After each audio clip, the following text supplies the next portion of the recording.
गलत comments pass किए थे उनको। लेकिन दीपिका कहीं गई नहीं थी, उसे पता था कि राम इनको मारने जरूर आएगा। तो वो उसे कहती है तुम लोगों को मारना चाहते हो ना, तो एक काम करो, कोई ऑफिसर बन जाओ ताकि गलत लोगों को उनके गलत कामों के लिए सजा दे पाओ। लेकिन कभी आईपीएस ऑफिसर मत बनना, वरना तुम हर अपराधी को सिर्फ मारोगे नहीं बल्कि उसका इनकाउंटर ही कर दोगे। इसलिए आईएएस ऑफिसर बनना। अगर आईपीएस बने तो मैं तुमसे कभी बात नहीं करूंगी, याद रखना इस बात को। ये सुनकर तो राम दिल लगाकर पढ़ाई करता है ताकि आईएएस बन पाए, लेकिन सिर्फ कुछ मार्क्स कम होने की वजह से वो बन नहीं पाता और मजबूरन उसको आईपीएस ऑफिसर बनना पड़ता है। ये होते ही दीपिका राम से बात करना बंद कर देती है और यही वजह थी कि राम आईपीएस बनने के बाद भी कई बार एग्जाम देता रहा ताकि आईएएस बन पाए। 10 साल लगे उसे आईपीएस से आईएएस बनने में, लेकिन तब तक दीपिका कहीं दूर जा चुकी थी और अब तो राम को भी नहीं पता कि दीपिका कहाँ पर रहती है। तो प्रेजेंट टाइम में राम को पता चल जाता है कि देवराज और उसके गुंडे इलीगल तरीके से माइनिंग का काम कर रहे हैं। तो वो सारे के सारे देवराज के आदमियों को जेल में डाल देता है, जिनकी बेल तक नहीं हो सकती बेल, क्योंकि एक आईएएस ऑफिसर ने खुद उनको अंदर किया था। केस करने के बाद तो नहीं छोड़ सकते इतनी जल्दी। इस चीज से देवराज का दिमाग घूम जाता है कि ये अभी का आया हुआ अफसर मुझसे पंगा लेने चला, इसको औकात दिखानी पड़ेगी। दूसरी ओर राम को उसके दोस्तों से पता चलता है कि दीपिका कहाँ पर रहती है। उसे पता चलता है कि वो अभी एक ओल्ड एज होम चलाती है जिसमें वो बूढ़े लोगों का ख्याल रखती है। राम तो तुरंत उससे मिलने जाता है, इसको देखकर तो दीपिका एकदम से खुश, क्योंकि राम आईएएस जो बन गया था उसने भी अभी तक शादी नहीं की होती है, क्योंकि उसे पता था कि राम आईएएस बनकर जरूर उसके पास आएगा। राम भी बड़ा खुश हो जाता है। तो दीपिका उसे ओल्ड एज होम में रह रहे बूढ़े लोगों से मिलवाती है। उन्हीं में एक अंधी महिला भी होती है जिसका नाम देवी होता है। दीपिका बताती है कि ये देवी का दिमागी संतुलन थोड़ा बिगड़ा हुआ है। वो हमेशा सीएम को अलग अलग चीजों की पिटीशन लिखती रहती है, लेकिन कभी जवाब नहीं आया। राम जैसे ही उन पिटीशन को पढ़ता है वो हैरान हो जाता है कि ये सारे पिटीशन तो काफी स्ट्रॉन्ग है, इस पर सीएम को ध्यान देना चाहिए था। इसलिए वो देवी से कहता है कि अगले हफ्ते सीएम आ रहे हैं, मैं आपको उनके पास लेकर जाऊंगा, आप सामने से वो सारी बातें उनको बता देना जो आपने पेजेस में लिखी हुई है। कुछ देर के बाद ही देवराज अपने गुंडों की जमानत करवाने राम के पास आता है, लेकिन राम पहले से बाकी लोगों के साथ मीटिंग कर रहा था। तो वो सीधे देवराज से कहता है कि जब आपका नंबर आएगा तभी अंदर आना, जबरदस्ती अंदर आने की कोशिश भी मत करना। ये सुनकर तो देवराज का दिमाग घूम जाता है कि ये मुझे इंतजार करने को बोल रहा है मुझे, लेकिन उसके पास कोई दूसरा रास्ता भी नहीं होता उस समय। तो वो इंतजार करते हुए बाहर बैठ जाता है। मीटिंग तो करीब 6 घंटे चलती है। जिंदगी में पहली बार देवराज ने किसी ऑफिसर से मिलने के लिए 6 घंटा इंतजार किया, लेकिन इंतजार का कोई फायदा नहीं हुआ। राम कह देता है कि मैं केस वापस लूंगा ही नहीं, माफ करना इतनी देर इंतजार कराने के लिए, अब आप जा सकते हो। देवराज उसको धमकी देते हुए कहता है कि देख अफसर, मंत्री से पंगा लेकर अच्छा नहीं कर रहा तो पछताएगा। इतना कहकर वो गुस्से में चला जाता है। वो चाहता तो राम को मरवाने की कोशिश करता, लेकिन देवराज और राम के झगड़े के बारे में सबको पता चल चुका था और अगर अभी राम को कुछ हो गया तो सारा का सारा आरोप देवराज पड़ जाएगा और उसका सीएम का सपना टूट जाएगा। तो वो चाहकर भी राम को कुछ कर नहीं पाता। अब अगले सीन में सत्या वाइजैक में भाषण के लिए आया होता है। तो राम और दीपिका दोनों देवी को सत्या के पास लेकर आ जाते हैं, मगर ये क्या, देवी को देखकर तो सत्या के पैर कांपने लगते हैं, मानो कि उसके डरावने सपने में दिखाई देने वाली वो महिला देवी ही हो। देवी देवराज के सामने ही सत्या को बच्चों के दूध में मिलाए जाने वाले केमिकल के बारे में बताती है, जिसको पीकर बच्चे बेचारे मारे जा रहे हैं। ये दूध की कंपनी देवराज और उसके गुंडे ही चलाते हैं। तो वो कहती है आपको तुरंत उन पर एक्शन लेना होगा। ये सुनकर देवराज देवी से कहता है कि पागल बुढ़िया, जो मन में आए बक रही है और हम यकीन कर लेंगे तुम्हारी बातों पर। तब राम सत्या को दूध के सैंपल की रिपोर्ट दिखाता है जो देवी की बात को सच साबित कर देते हैं। हजारों लोग भाषण देखने आए थे और सबके सामने कंपनी का नाम खराब होता हुआ देखकर देवराज तो देवी और दीपिका को स्टेज से धक्का मारकर भगाने की कोशिश करता है, लेकिन राम उनको नीचे गिरने से बचा लेता है। अब वो गुस्से वाला इंसान तो है, तो वो अनजाने में ही देवराज को सबके सामने घसीट कर थप्पड़ मार देता है और फिर मामले को अस्त व्यस्त होता हुआ देखकर सत्या देवराज को भेज देता है। लेकिन देवराज भी कहाँ बैठने वाला था, वो सत्या से कहकर राम को सस्पेंड करवा देता है। ऊपर से मंत्री के ऊपर हाथ उठाने के लिए राम पर केस भी करा देता है। सत्या ने राम को सस्पेंड तो कर दिया था, लेकिन वो सिर्फ राम को सस्पेंड नहीं करता, देवराज के काले करतूत जानने के बाद उसको हमेशा के लिए पार्टी से बाहर निकाल देता है। ये कहते हुए कि तू सीएम बनना चाहता था ना, सीएम तो दूर की बात है, तू पार्टी में दोबारा वापस कभी नहीं आएगा। देवराज से ये चीज बर्दाश्त नहीं होती, तो वो गुस्से में वहीं पर सत्या को मार देता है। जिसके बाद वो ये अनाउंस करता है कि मेरे पिताजी ने मरने से पहले मुझे अपने सीएम की पोस्ट दे दी थी, इसलिए अब से मैं आंध्र प्रदेश का नया सीएम हूँ। बाकी ऑफिसर्स तो देवराज के साथ थे, तो वो लोग नकली प्रूफ भी दिखा देते हैं कि अगला सीएम देवराज ही होगा और ये सत्या ने खुद कंफर्म किया है मरने से पहले। दूसरी ओर अपने सस्पेंशन से राम को बड़ी परेशानी होती है, लेकिन दीपिका कहती है ये तो अच्छी बात है, हमें टाइम मिल जाएगा कुछ टाइम एक साथ गुजारने का, तो इसी टाइम के अंदर अपनी शादी कर लेते हैं। राम भी मान जाता है और उन दोनों की बड़ी धूमधाम से शादी करा दी जाती है और आज ही देवराज के नए सीएम बनने का शपथ समारोह होने वाला था, इसलिए सारे उसके गुंडे खुशी के हमारे शहर में दंगा फसाद शुरू कर देते हैं। राम शादी खत्म करके घर तक भी नहीं गया था कि कुछ पुलिस वाले देवराज को थप्पड़ मारने के आरोप में उसे पकड़ लेते हैं और वहीं से सीधा जेल लेकर जाने लगते हैं। लेकिन हमें तो पता है कि यह सब देवराज का बनाया हुआ प्लान था। वो सब राम को हथकड़ी से बांधकर सड़क के बीच में छोड़ देते हैं, जहाँ चारों तरफ से देवराज के गुंडों ने राम को मारने के लिए उसको घेर लिया होता है, लेकिन वो उसकी जान ले पाते कि तभी सत्या का सबसे खास दोस्त सारी जनता के सामने आकर कहता है कि सत्या ने मरने से पहले अपने बयान रिकॉर्ड किए थे कि उनके मरने के बाद अगला सीएम कौन बनेगा, ये सब उन्होंने बताया। ये सुनकर देवराज के पैरों तले की जमीन खिसक जाती है कि बस हो गया मेरा काम। सत्या तो कभी मुझे अगला सीएम बनाने को तैयार ही नहीं था, तो आखिर उसने किसको सीएम बनाया होगा? और दोस्तों, जो उसका शक होता है ना, वही चीज हो जाती है। सत्या ने मरने से पहले अपनी आखिरी वीडियो में साफ कह दिया था कि मेरे मरने के बाद मैं अपनी गद्दी अपने बेटों को ना देते हुए IAS ऑफिसर राम को दे रहा हूँ। आज से राम बनेगा आंध्र प्रदेश का नया सीएम। ये बात फैलते ही सारे पुलिस वाले जिन्होंने देवराज के कहने पर राम को मारने के लिए उसको गुंडों के हवाले कर दिया था, वो सभी उसके पैर पर गिरकर उससे माफी मांगते हैं। आर्मी और पुलिस की फौज तुरंत राम की सेफ्टी के लिए उसको चारों तरफ से घेर लेती है। उसको लेने के लिए कई पुलिस के हेलीकॉप्टर पहुंच जाते हैं। एकदम से पूरा माहौल बदल जाता है। लेकिन राम को भी समझ नहीं आ रहा था कि आखिर मेरे साथ क्या हुआ। सत्या ने मुझे क्यों सीएम बनाया? उसके सीएम बनने से सारे लोग एकदम खुश हो गए थे, क्योंकि लोगों को पता था कि राम इतना अच्छा इंसान है। लेकिन ये चीज देवराज से बर्दाश्त नहीं होती कि राम ने मेरी जिंदगी बर्बाद कर दी, मेरा सपना तोड़ दिया। इसे अब मैं चैन से रहने नहीं दूंगा। अगले सीन में सत्या का दोस्त राम को बताता है कि आखिर सत्या ने मरने से पहले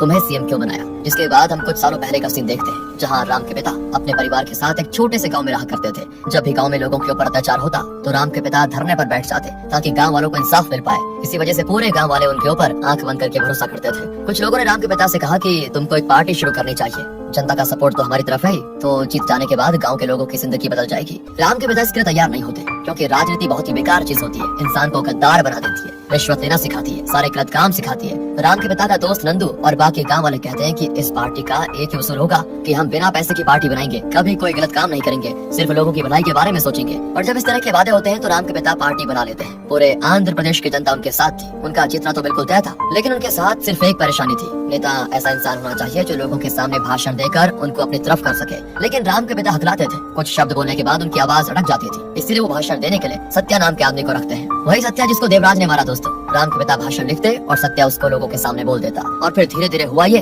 कि लोग सत्या के भाषण सुनने में दिलचस्पी दिखाने लग गए। तो राम के पिता जब चुनाव होने वाला था तो खुद की जगह सत्या को ही चुनाव लड़ने के लिए खड़ा कर देते हैं। उनका भरोसा था कि चाहे सीएम मैं बनूं या मेरी पार्टी का कोई दूसरा इंसान, इससे क्या ही फर्क पड़ जाएगा। मकसद तो हम सभी का एक ही है, और वह है लोगों की मदद करना। लेकिन चुनाव आने से पहले पार्टी का प्रचार भी तो करना पड़ता है, इसके लिए पैसे लगेंगे। तो नंदू और सत्या राम के पिता से कहते हैं कि देखो, कुछ बड़ी कंपनीज है जो हमें अच्छे पैसे देने को तैयार है ताकि हम प्रचार कर पाए, तो हमें उनसे पैसे ले लेने चाहिए, है ना। राम के पिता कहते हैं कि देखो, हमने कहा था किसी से पैसे नहीं लेंगे। ये वही कंपनी के लोग हैं जिन्होंने हमारे गांव के लोगों को लूटा है, और वो हमें पैसे अभी इसलिए दे रहे हैं ताकि चुनाव जीतने के बाद हम उनके इशारों पर नाचे। मैं ऐसा नहीं होने दूंगा। अगर प्रचार के बगैर पार्टी नहीं जीतती है तो मैं कल ही जा रहा हूँ पार्टी रद्द करने के लिए। बस हम ये पार्टी खत्म करके फिर पुरानी जिंदगी में वापस चले जाएंगे, क्योंकि मुझे पता था राजनीति अच्छी चीज नहीं है, वो अच्छे इंसान को बुरा बना देती है। लेकिन ये चीज उस समय खुद नंदू और सत्या को बर्दाश्त नहीं हुई, इसलिए वो चुपके से उन कंपनी वालों से पैसे ले लेते हैं। और जब रात को राम के पिता अपनी पत्नी और छोटे राम के साथ घर जा रहे होते हैं, तभी नंदू और सत्या वहाँ पर आकर उन्हें घेर लेते हैं ताकि सभी को मार दे। राम के पिता अपनी पत्नी और अपने बेटे को झाड़ियों में छुपा तो देते हैं, लेकिन उनको नंदू और सत्या पकड़ लेते हैं और कहते हैं, भैया आपने सही कहा था, राजनीति इंसान को गद्दार बना देती है, जैसा कि देखो आज हम बन चुके हैं। इसके बाद सत्या राम के पिता को चाकू की मदद से वहीं पर मार देता है, और उसके बाद वो नंदू को भी नहीं छोड़ता।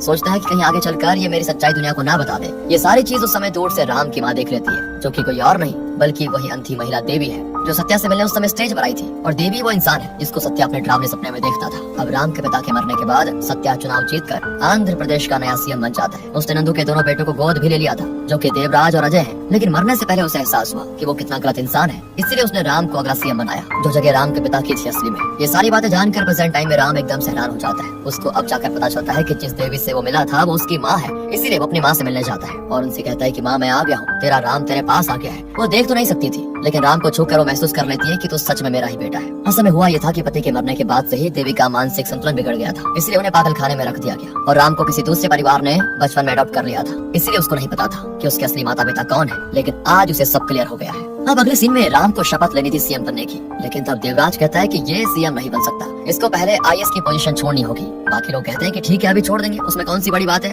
और देवराज कहता है कि अभी तक ये सीएम नहीं बना है, इसका रिजिग्नेशन लेटर सरकार को पहले एक्सेप्ट करना पड़ेगा। लेकिन वो तब तक नहीं होगा जब तक मैं इसके खिलाफ थप्पड़ मारने की कंप्लेंट को वापस नहीं ले लेता। कंप्लेंट वापस होगी तभी ये IAS की पोजीशन से हटेगा, उसके बाद ही सीएम बन पाएगा। लेकिन मैं कभी इसको सीएम बनने नहीं दूंगा, तो भूल जाओ कि कंप्लेंट में वापस लेने वाला हूँ। अगर ये चाहता है कि मैं कंप्लेंट वापस लूं और इसका सस्पेंशन खत्म हो जाए, तो सीएम की पोस्ट इसे मुझे देनी होगी, वरना ना तो ये कभी सीएम बनेगा और ना कभी सस्पेंशन से बाहर आ पाएगा। ये बातें सुनने के बाद राम परेशान हो जाता है कि अब करे तो करे क्या। इसीलिए वो देवराज से कहता है कि ठीक है सीएम आप बन जाओ, मुझे IAS ही रहने दो, क्योंकि राजनीति मुझे करनी नहीं आती। देवराज और उसकी पार्टी बड़ी खुश हो जाती है कि देवराज अब अगला सीएम बन जाएगा। लेकिन सीएम बनने के बाद भी वो राम की सस्पेंशन नहीं हटाता और राम से कहता है कि बेटा यही तो राजनीति है, तो नहीं समझेगा, बच्चा है अभी, जाकर सो जा, अभी तो आईएएस भी नहीं बन रहा। अब सीएम बनने के बाद देवराज अपनी कुर्सी पर बैठता है कि राम दोस्तों आईएएस वापस न बनने की वजह से एक इलेक्शन कमिश्नर बन जाता है, क्योंकि देश भर के आईएएस ऑफिसर ने ये पिटीशन डाली थी कि राम को इलेक्शन कमिश्नर बना दिया जाए। इस वजह से अगले 2 महीने के अंदर नए चुनाव की घोषणा कर देता है कि 2 महीने में सीएम का चुनाव होगा,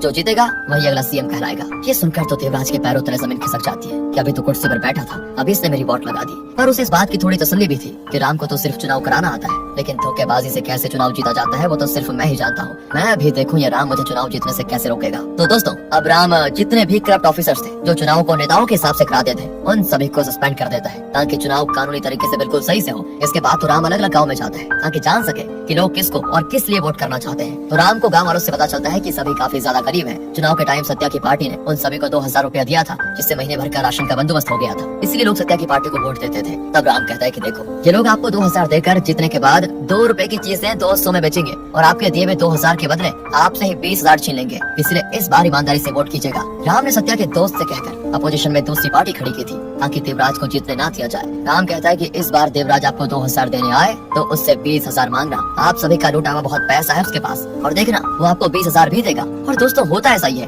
देवराज को तो चुनाव जीतना था तो वो सभी को 20,000 देने लग जाता है। सारा जमा काला धन उसका खत्म हो चुका था, लेकिन उसको टेंशन नहीं थी क्योंकि जीतने के बाद वो एक हफ्ते में सारा पैसा वसूलने भी वाला था। अब आता है चुनाव का दिन, तो जहाँ पर वोटिंग मशीन लगाई जाती है उसमें से एक जगह पर बम ब्लास्ट हो जाता है, जो कि देवराज के आदमी ने कराया था। तब देवराज राम से कहता है कि ये तो बस शुरुआत है, कल के दिन वोटिंग होगी। मैंने टोटल 7 जगहों पर बम लगाया, कल मेरा हर आदमी कई बार फर्जी वोट देने आएगा, एक को भी तूने रोका तो न जाने कितने लोगों की जान जाएगी, सोच भी नहीं सकता तू वो सब। राम परेशान हो जाता है क्योंकि शहर में हजारों जगहों पर वोटिंग होने वाली है, उसमें से बम किस पोलिंग बूथ में है ये ढूंढना लगभग नामुमकिन है। इसीलिए अगले दिन जब वोटिंग होती है तो देवराज के गुंडे एक बार वोट डालने के बाद उंगली में लगी इंक को साफ करके फिर से वोट डालने आ जाते हैं। कई लोग जो ईवीएम मशीन पे काम कर रहे थे उनकी कंप्लेंट भी राम को मिलती है कि कुछ लोग बार बार आकर वोट कर रहे हैं, लेकिन वही वाली बात है, बम के खतरे की वजह से राम कुछ नहीं कर पाता। पर वो भी ऐसे शांत बैठने वालों में से नहीं था। जितने भी देवराज के लोग इंक को केमिकल से मिटा रहे थे, उन केमिकल के अंदर राम ने पहले से मिलावट करके रखी हुई थी, जिस वजह से सारे फर्जी वोट वालों की उंगलियां बिल्कुल अजीब तरह से सूज जाती है और वो सारे बदमाश डर जाते हैं। डॉक्टर्स राम की परमिशन के बगैर उनका इलाज तक नहीं करते, इसलिए डर के मारे वो सारे गुंडे राम को बता देते हैं कि हमने किस पोलिंग बूथ में कितनी बार फर्जी वोट डाले।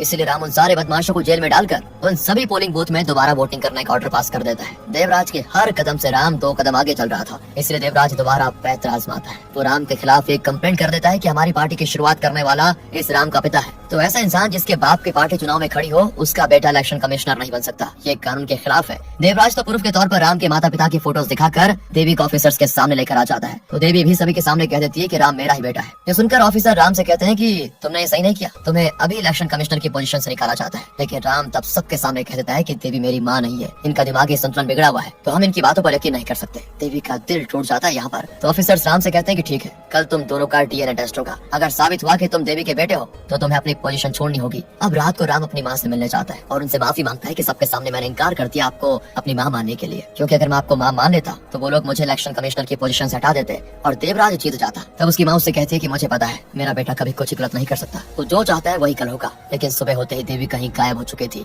राम जब उनका मोबाइल चेक करता है तो उसमें गूगल हिस्ट्री से राम को पता चलता है कि उसकी माँ ने तरीका निकालने की कोशिश की थी कि कैसे डीएनए टेस्ट से बच पाए। इसलिए राम एक एसिड फैक्ट्री में जाता है और जो उसका शक था वही चीज हो जाती है, क्योंकि एक एसिड के कंटेनर के पास देवी के चप्पल रखे हुए थे, यानी कि डीएनए टेस्ट ना हो, देवी ने खुद के शरीर को ही खत्म कर दिया ताकि उसका बेटा देवराज को जीतने ना दे। बेचारा राम वहीं पर फूट फूट कर रोने लग जाता है और डीएनए टेस्ट न होने की वजह से ये साबित ही नहीं हो पाता कि राम देवी का बेटा है। इसलिए ये केस लैक ऑफ एविडेंस की वजह से क्लोज कर दिया जाता है। अब चुनाव भी हो चुके थे, सारे एग्जिट पोल्स बता रहे थे कि देवराज की पार्टी के जीतने के चांसेस 20% भी नहीं है। देवराज समझ चुका था कि ये एग्जिट पोल्स एकदम सही है, तो वो सोचता है कि क्यों ना मैं वोटों की गिनती होने से उसे रोक दूं, मैं सारे ईवीएम बर्बाद कर दूंगा ताकि चुनाव दोबारा से कराया जाए। इसलिए जहां वोट की गिनती हो रही थी वहां देवराज के गुंडे पहुंच जाते हैं ताकि ईवीएम को बर्बाद कर पाए। लेकिन राम खुद और उन्हीं गुटके वाले बदमाशों के साथ मिलकर देवराज और उसके गुंडों के साथ लड़ना शुरू कर देता है। सारे गुंडों को मारकर राम उन्हें जेल भेजता है, लेकिन फिर भी देवराज काउंटिंग वाली जगह में घुसकर ईवीएम्स को तोड़ने की कोशिश करता है। उसने करीब 25 ईवीएम तोड़ दिए थे और अब तक राम मार मार कर देवराज की हालत खराब कर देता है, लेकिन वो उसकी जान लेता इससे पहले वो अपने हाथ रोक लेता है, क्योंकि अब वो कोई मामूली इंसान नहीं बल्कि इलेक्शन कमिश्नर है जो कानून के खिलाफ नहीं जा सकता।